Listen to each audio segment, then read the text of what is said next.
عید الفطر کی جو نماز ہے وہ امام جو ہے اس کی تشریح کرتے ہیں اور بتاتے ہیں کہ کیسے نماز پڑھنی ہے۔ عید الفطر کی نماز عید الاضحیٰ کی نماز یہ عام نمازوں کی جیسی ہی ہے سوائے تکبیرات کے۔ تکبیرات میں فرق ہے، ان کو تکبیرات زوائد کہا جاتا ہے۔ پہلی رکعت میں 7 زائد تکبیریں کہی جاتی ہیں اور دوسری رکعت میں 5 زائد تکبیریں کہی جاتی ہیں۔ 7 اور 5 12، یہ 12 زائد تکبیریں کہی جاتی ہیں عید الفطر میں اور عید الاضحیٰ میں۔ اور یہ تکبیریں کہنے کا طریقہ کیا ہے کہ آپ نماز شروع کریں، اللہ اکبر کہیں اور اس کے بعد آپ ثنا پڑھیں، اللہم باعد بینی و بین خطایایا سبحانک اللہم، یہ والا دو بھی ہے، آپ ثنا پڑھیں۔ ثنا پڑھنے کے بعد یہ 7 مرتبہ آپ تکبیر کہیں گے، اللہ اکبر اللہ اکبر۔ ان تکبیرات میں ہاتھ اٹھانا ہے یا نہیں اٹھانا ہے، بعض لوگوں کو اشکال رہتا ہے۔ تو دیکھیں اللہ کے رسول صلی اللہ علیہ وسلم سے تو اٹھانا بھی ثابت نہیں ہے اور نہ اٹھانا بھی ثابت نہیں ہے۔ بعض صحابہ کرام جیسے عبداللہ بن عمر رضی اللہ تعالیٰ عنہما وغیرہ سے ثابت ہے کہ وہ تکبیرات عید میں اپنے ہاتھوں کو اٹھایا کرتے تھے، یعنی رفع یدین کیا کرتے تھے۔ تو اگر آپ تکبیرات عید میں رفع الیدین کرتے ہیں تو بھی جائز ہے اور نہیں بھی کرتے ہیں تو بھی آپ کے لیے جائز اور درست ہے۔ تو یہ 7 مرتبہ آپ تکبیرات کہیں۔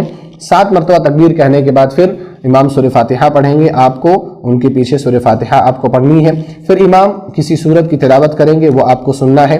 اسی طرح دوسری رکعت میں جب ہم کھڑے ہوں گے تو 5 زائد تکبیریں کہی جائیں گی اللہ اکبر کے ساتھ، تو آپ کو وہ 5 زائد تکبیریں کہنی ہیں۔ اس کے بعد پھر امام سورہ فاتحہ پڑھے گا، آپ کو بھی امام کے ساتھ سورہ فاتحہ پڑھنی ہے، کیونکہ اللہ کے رسول صلی اللہ علیہ وسلم نے فرمایا لا صلاۃ لمن لم یقرأ بفاتحۃ الکتاب، کہ اس شخص کی نماز ہی نہیں ہوتی جس نے سورہ فاتحہ کی تلاوت نہ کی ہو۔ تو سورہ فاتحہ کا پڑھنا رکن ہے، ضروری ہے، اس کے بغیر آپ کی نماز مقبول نہیں ہوگی۔ اس کے بعد دوسری رکعت میں بھی امام سورہ فاتحہ کے بعد کوئی سورت کی تلاوت کریں گے، آپ بغور اس کو سنیں۔ اس طرح سے آپ نماز سے فارغ ہو جائیں گے۔ نماز سے فارغ ہونے کے بعد امام خطبہ دیتے ہیں، آپ اس خطبہ کو سنیں۔ خطبے میں ہمارے لیے نصیحت ہوتی ہے، ہمارے لیے عبرت کی چیزیں ہوتی ہیں۔ یہ خطبہ جو ہے وہ جمعے کے خطبے کی طرح سے تو نہیں ہے۔ جمعے کا خطبہ سننا کیا ہے، ضروری ہے اور واجب ہے، اور جمعے کے خطبے کے کچھ الگ آداب ہیں کہ آپ وہاں پر لغو کام نہیں کر سکتے، رفث نہیں کر سکتے، آپ ہل ڈل نہیں سکتے، آپ کسی کے ساتھ کھیل نہیں سکتے۔